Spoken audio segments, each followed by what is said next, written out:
Hello, my name is Mary. Since I was a child, my biggest dream was to become a journalist or work in magazine publishing. I loved writing and keeping up with trends, so I decided to study journalism and media in college. After I graduated, I worked with several companies. They weren't very famous, but I was happy because I was living my dream. A few years after graduating, when I was around 31, I met my future husband, Jerry. Jerry came from a wealthy family that ran a successful business. This is important because Jerry's mother, Nicole, never approved of me. She often showed her dislike, thinking I wasn't a good match for her son and criticizing my career in journalism and my education in the field. At first, Nicole's negative attitude and harsh words were very hurtful. It's tough when someone constantly puts you down, but for some reason, Nicole thought it was okay to treat me like that. Thankfully, Jerry always defended me against his mother's cruel remarks. His father, Willie, also supported me, standing up for me whenever he saw Nicole's mean comments. Over time, I became more resilient to Nicole's jibes. Jerry even suggested that we should limit our interactions with her, but I didn't agree. Jerry worked in the family business with his father, and reducing contact with his mother might have made things awkward for Willie, who was genuinely kind. I didn't want to cause any strain in their family or make Jerry cut ties with his family. Through it all, we managed to stay strong. I learned the importance of patience and resilience, knowing that keeping family relationships often means dealing with tough emotions and situations. Handling Nicole became a regular part of my life because we only saw each other a couple of times a month. However, things changed a lot when her husband, Willie, had to travel overseas for work. Nicole didn't want to stay alone, so she moved in with Jerry and me until Willie came back. I had doubts about this arrangement but believed family should come first. Living with Nicole was hard. She always found something wrong with what I did and constantly criticized me. Even though her comments were relentless, I managed to cope without taking it personally as long as she didn't cause real harm. However, my patience was tested during a particularly stressful week at work. I was leading a major redesign of a section in our magazine, a project that was crucial for both the publication and my career. Success could lead to a promotion. Nicole didn't seem to understand the importance of this project and was indifferent to the pressure I was under. One evening, just before the big presentation, I was discussing my worries with Jerry, and Nicole overheard us. She came into the living room and interrupted with her opinions. As I shared my fears about failing in front of the company's top executives and potentially missing out on a promotion, Nicole bluntly dismissed my concerns. "Well, Mary, I overheard your conversation, and honestly, you probably don't have the skills for this. You'll likely do poorly tomorrow," she said, without being asked. Her words were harsh, and she added insultingly, "Just see it as an opportunity to quit and perhaps focus on being a housewife." Her comment hurt deeply, showing not just a lack of support, but also a strong disregard for my professional dreams. This confrontation highlighted how hard it was to live with Nicole and tested my commitment to keeping peace in the family despite our differences. Nicole's remarks that evening crossed a line when she suggested I'd be a better fit for her son if I gave up my career. "I can't believe he married a journalist," she said scornfully, making it clear she meant to belittle my profession and my efforts. Feeling frustrated, I responded firmly, "Mom, you're overstepping. I don't have time for this nonsense. I have more important things to worry about than your opinion of me or my relationship with your son." Nicole seemed shocked by my assertiveness. "How dare you speak to me like that?" she said. "So it's fine for you to insult me, but not for me to defend myself," I retorted. She turned to Jerry. "Say something. Your wife is disrespecting your mother." Jerry calmly sided with me. "She's just defending herself, Mom. I don't see anything wrong with it." Nicole accused me of manipulating Jerry. "Look how easily you turn your back on family. Mary will regret this." Her intrusion into our private conversation and the blatant insults left me seething with anger. Jerry tried to apologize for his mother's behavior, but I stopped him. He wasn't to blame for her hurtful words. After the confrontation, we decided to end the night and go to bed. My mind was too preoccupied with the upcoming presentation to dwell on Nicole's threat. The next morning, I arrived at work early, ready to give my presentation. However, when I opened my laptop, I was met with a heart-stopping surprise. All the files on my desktop were missing, and my laptop appeared to have been reset. Panic set in as I quickly checked my email, hoping my earlier precautions would save me, but even my emails had been deleted, including the trash. Overwhelmed and on the verge of tears, I explained the situation to my boss. His reaction was far from understanding. He reprimanded me harshly before instructing me to forget the presentation altogether. The weight of the situation was crushing, and I struggled to hold back tears, feeling both betrayed and helpless.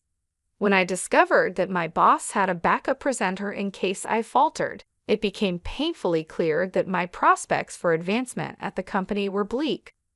Devastated by the turn of events, I rushed home, tears streaming down my face. Jerry was still at home, and upon seeing my distress, he decided to take the day off to support me. He embraced me as I wept, and once I had somewhat regained my composure, he gently inquired about what had happened. "What's wrong, honey? Didn't the presentation go well?" he asked, puzzled. "There was no presentation, at least not by me," I replied, my voice still trembling. "What do you mean? You put so much effort into it. You barely slept these past few days because you were working so hard," Jerry said, his concern deepening. I explained the heartbreaking situation. When I got to work, I opened my laptop only to find that everything had been deleted. "How did that happen?" he asked, bewildered. It was both embarrassing and humiliating to have to explain it to my boss, I said, feeling the weight of the situation. I admitted feeling the sting of the memory. "Didn't you back it up somewhere else?" "I did," I said. "I emailed it to myself, but my inbox and even the trash had been emptied." Frustration was clear in my voice. Jerry's face fell with sympathy. "I'm so sorry this happened. What did your boss say?" "He was furious and called me unprofessional and lazy. He had someone else ready to do the presentation," I replied, bitterness hard to hide. "But you still have your job, right?" Jerry tried to find a silver lining. "Yes, but I'm stuck. There's no room for me to advance or move up. I'm done here," I said, feeling defeated. "Don't worry, honey. You'll find a better job. I'll be here for you through it all. Just keep working here until you're ready to leave," he reassured me, his support unwavering. "Yeah, I'll give my notice now. I can't believe I worked so hard for this, and just when I was close, it all slipped away," I said, the realization sinking in. The incident left me deeply affected. I took pride in my work, and to have a project fall apart so disastrously was traumatic. Though I continued to work there for another week, my heart wasn't in it anymore. I submitted my resignation, counting down the days until I could leave. Throughout this ordeal, Nicole's reaction was oddly gleeful. She once saw me in tears and made snide remarks, gloating over my misfortune. Initially, her words fueled my anger, but eventually I realized that her satisfaction with my struggles only reflected her bitterness. As I thought about Nicole's behavior, I couldn't shake the suspicion that her delight might stem from the hope that I would finally quit my job and become a housewife. Or, perhaps more unsettlingly, that she had a hand in the ruin of my career. The thought that Nicole might have sabotaged my laptop haunted me, fueling a nagging intuition that she was involved in the disaster. Before approaching Jerry with such a serious accusation, I knew I needed concrete proof. Determined to catch Nicole if she was indeed sabotaging me, I devised a plan to monitor her actions discreetly. I purchased a hidden camera designed to look like a smoke detector and installed it on the office ceiling. I sensed the device with my phone, setting everything in place to capture any misdeed. The next part of my plan involved baiting Nicole into revealing her possible involvement. I made it a point to appear visibly stressed and anxious around the office, hoping to draw her attention. Jerry was still at work, unaware of the unfolding drama. As expected, Nicole took notice of my anxious pacing and couldn't resist inquiring. "What's wrong? Are you stressed about another project?" she prodded, taking a deep breath. I confided in her, playing into her curiosity. "I've been given another chance to present my work, and it could lead to a raise," I said, masking my anxiety with a hint of hope. "Oh," Nicole's interest was piqued, her tone laced with a mix of surprise and skepticism. "Yes, and I'm nervous because this is my last chance to get things right. I have to do well," I continued, watching her reaction closely. "Why aren't you telling Jerry? Is it because you're embarrassed about your job?" "No, it's not that. I just don't want to disappoint him again. Please, let's keep this between us, okay?" I pleaded, trying to gauge her response. "I'm not promising anything, but it'll be interesting to see what happens tomorrow," she replied, her words chilling. "Why do you always want me to fail?" I couldn't help but confront her. "I just think you'd be better off as a housewife. It's less embarrassing than what you're doing now," Nicole scoffed, dismissing my concerns. Frustrated and needing space to prepare, I finally said, "I don't have time for this, and I don't care what you think. Please leave me alone so I can practice my presentation before Jerry gets home." With that, Nicole left, and I was left to hope that my hidden camera would reveal the truth behind her unsettling satisfaction. Nicole's smirk as she glanced at my laptop lingered in my mind long after she had left the office. I stayed put a little while longer, finally leaving only when Jerry arrived home. Throughout dinner, Nicole's occasional smirks continued, each one sending a ripple of unease through me. Later that night, after Jerry and I had settled into our usual routine of watching a few episodes of our favorite TV series, I decided it was time to check the footage from the hidden camera I had installed in my office. As we watched, the screen showed Nicole entering the office. There was no unusual activity until around midnight. That's when Nicole stealthily entered the office. I hastily showed Jerry the live feed on my phone.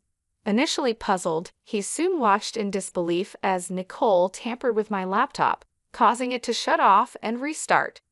Jerry's expression turned from shock to anger as he realized what was happening. Meanwhile, the camera captured Nicole rifling through my files. Unable to contain his frustration, Jerry stormed into the office. He burst through the door, startling Nicole, who spun around, caught in the act. "What are you doing in here, Mom?" Jerry demanded, struggling to maintain his composure. "Oh, nothing really," Nicole replied nonchalantly. "Then why is Mary's laptop open? Are you accusing me of going through her stuff?" Jerry pressed. "I think you did more than just go through it, Mom. Did you come here to tidy up at midnight? And Mary isn't the type to leave her laptop open. You know that?" Jerry retorted. "Don't talk to me like that. I'm still your mother," Nicole shot back defensively. "Yeah, my mother who seems to enjoy hurting and sabotaging my wife?" Jerry replied firmly. "We caught you on camera resetting Mary's laptop. You were spying on me? That's disgusting. How could you film me without my consent?" Nicole exclaimed, indignant. "I didn't put cameras in your room. I installed one in my office, and you went in there without my permission," I interjected, supporting Jerry and clarifying our intentions. The confrontation revealed the extent of Nicole's interference and deceit, testing the limits of family loyalty and trust. Despite the wrongdoing, Jerry remained firm in his decision. "Even if it was wrong, it's nothing compared to what you've done to Mary. I want you out of our house tomorrow," he declared unwaveringly. Nicole protested, her voice tinged with desperation. "But I'll be all alone." "I don't care. I don't want to talk to you," Jerry replied, his mind made up.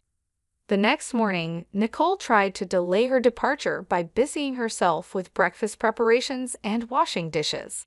However, Jerry was resolute. As soon as she finished, he came downstairs with her bags packed and informed her that he had ordered her an Uber. Nicole pleaded tearfully to let her stay, showing rare vulnerability, but Jerry remained indifferent and retreated to our room. Left alone with me, Nicole lashed out, accusing me of setting her up. I responded calmly yet firmly, "If anyone should be yelling, it's me.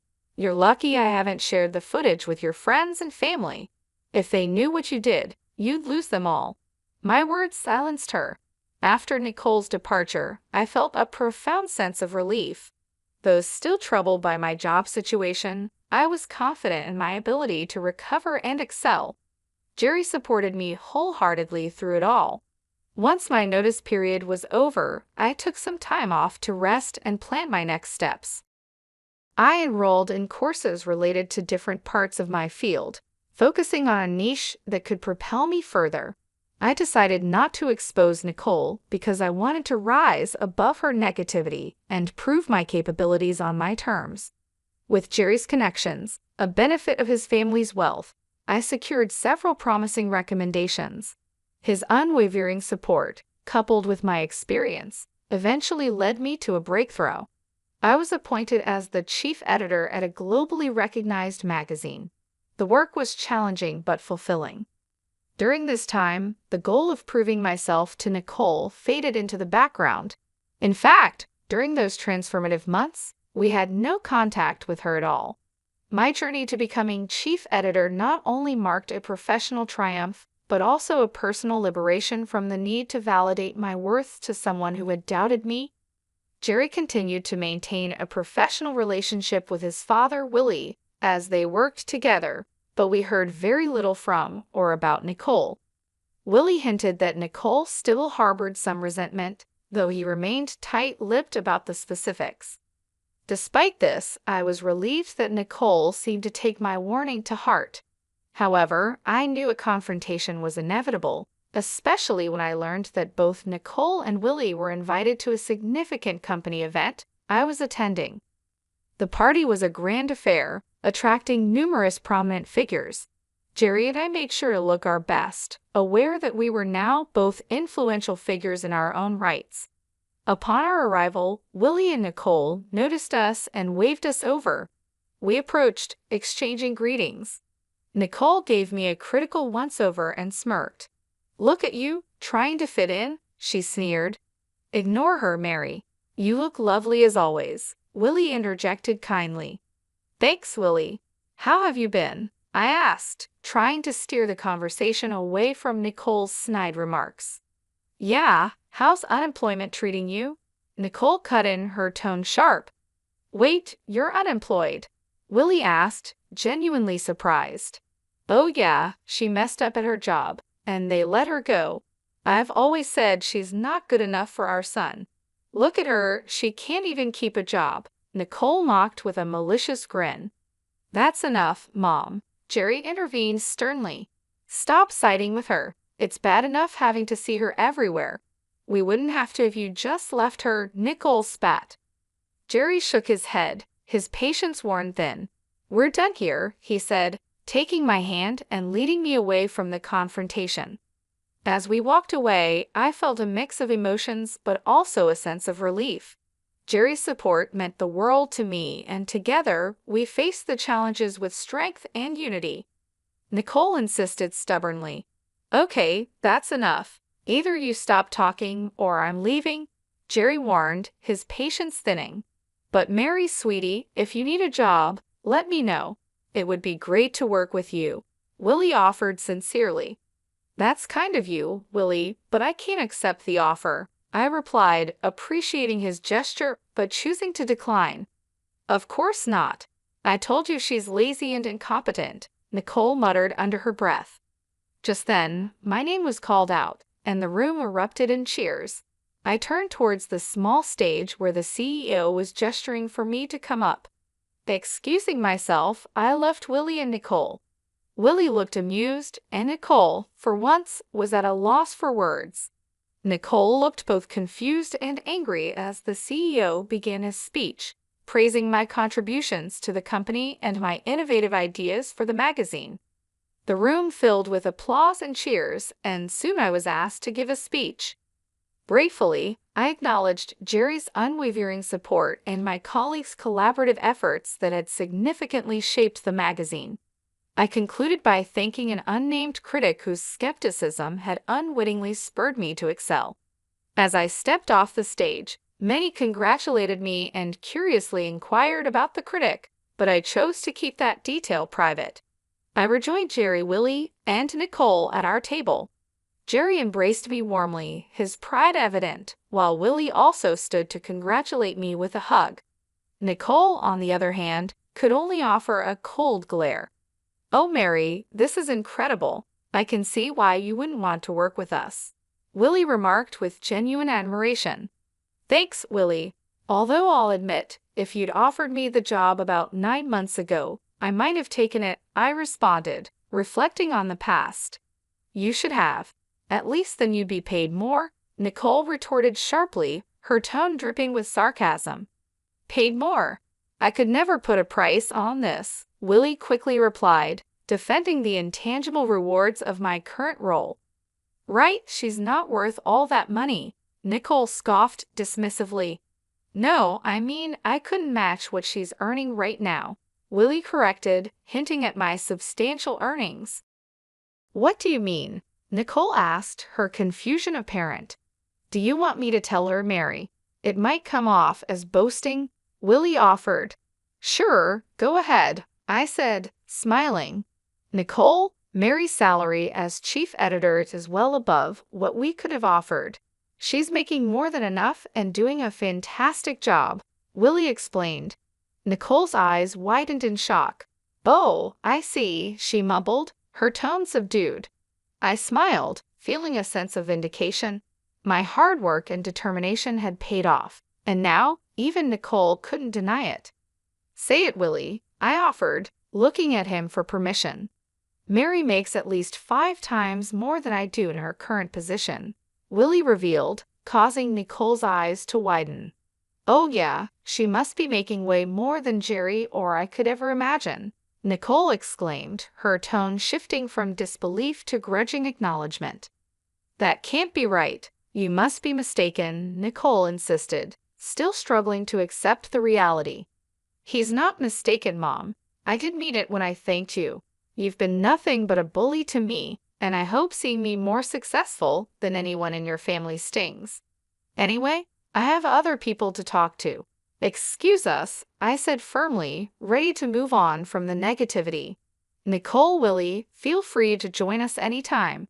Goodbye," I concluded as Jerry and I left the table, leaving a stunned Nicole behind. Willie chuckled and raised his drink to me as Jerry and I walked away, a gesture of solidarity and celebration. I'd never felt more alive and validated. It was an incredible moment of triumph, and I was immensely grateful for Jerry's support throughout it all. As we made our way through the crowd, I couldn't help but reflect on the journey that had brought me to this moment. The challenges, the setbacks, and the doubts had all led to this point of success. I felt a renewed sense of purpose and confidence, knowing that I had proven myself not only to Nicole, but to everyone who had ever doubted me.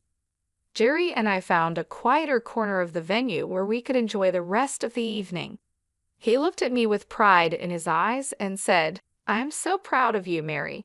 You've worked so hard and deserve all the success you've achieved." "Thank you, Jerry. I couldn't have done it without your support.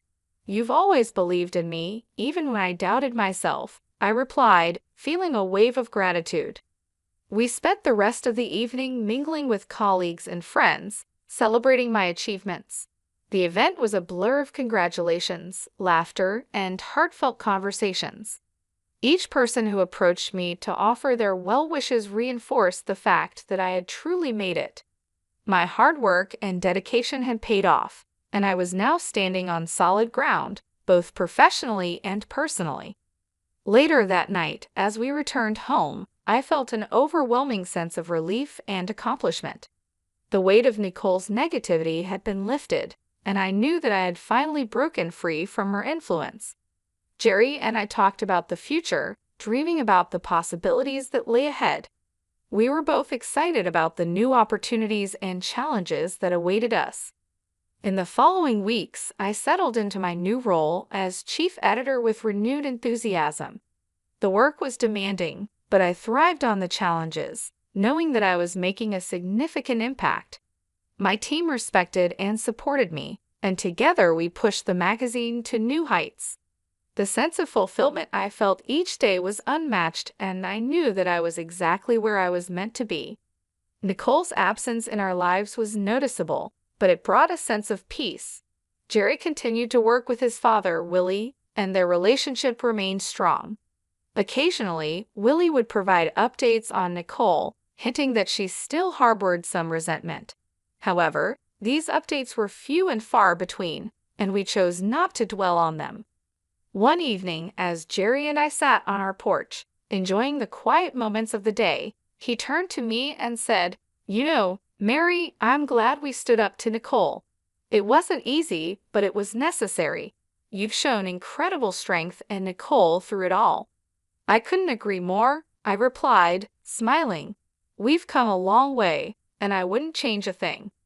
Our journey has made us stronger and more resilient." As the sun set, casting a warm glow over our home, I felt a deep sense of contentment. The road ahead was still uncertain, but I knew that with Jerry by my side, we could face anything. We had weathered the storm, and now we were ready to embrace the future with open hearts and minds.